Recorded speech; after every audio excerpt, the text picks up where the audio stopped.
우리에게는 돈이 필요하죠. 그러나 돈이 많으면 하나님을 거절할 가능성이 높습니다. 여러분, 우리에게는 마음의 평안이 필요하죠. 그러나 아무 일 없고 평안이 찾아오면 또 하나님을 거절할 가능성이 높습니다.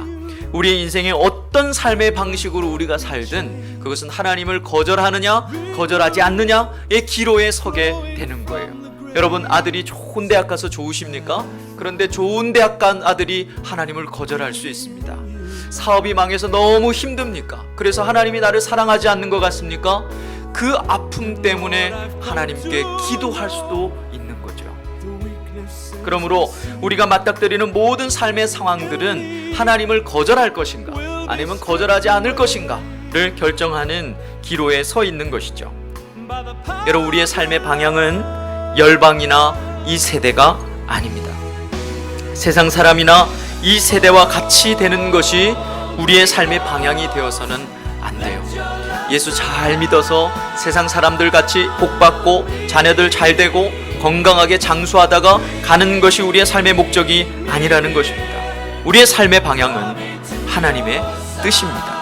하나님의 선하시고 기뻐하시고 온전한 뜻이 무엇인가를 분별하는 것이죠. 여러분, 하나님의 뜻이 무엇입니까? 바로 하나님의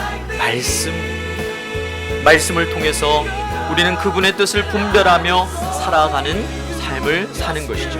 이것이 오늘날 우리가 하나님의 왕 되심을 드러내는 두 번째 신정 정치의 본질인 것입니다. 하나님의 말씀을 읽는 것이 말씀 생활하는 것이 아닙니다. 하나님의 말씀을 읽는 것은요, 하나님의 뜻을 분별하기 위해서 하는 것입니다.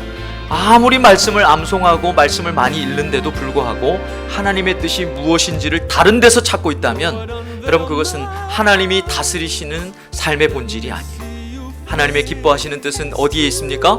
하나님의 말씀에 있습니다. 내가 인생을 그냥 놓아버리고 싶어.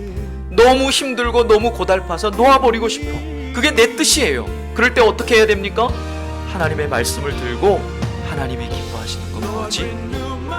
하나님의 온전하신 뜻은 뭘까? 라고 또 하나님의 뜻을 찾아가는 것이, 여러분, 기도하며 사시기를 바랍니다. 많이 힘드시죠?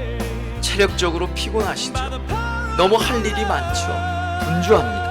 그러나 우리가 기도하지 않는 것은 내가 요즘 게을리 신앙생활 했어의 정도가 아니라 기도 생활하지 않는 것은 하나님을 또 거절하는 것입니다. 여러분, 기도하심으로 주님의 다스리심을 받으시는 은혜가 있으시기를 바랍니다.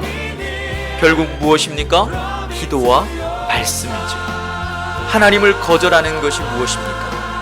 기도하지 않는 것입니다. 하나님의 뜻을 분별하지 않고 구하지 않고 내 뜻대로 그냥 살아가는 것입니다.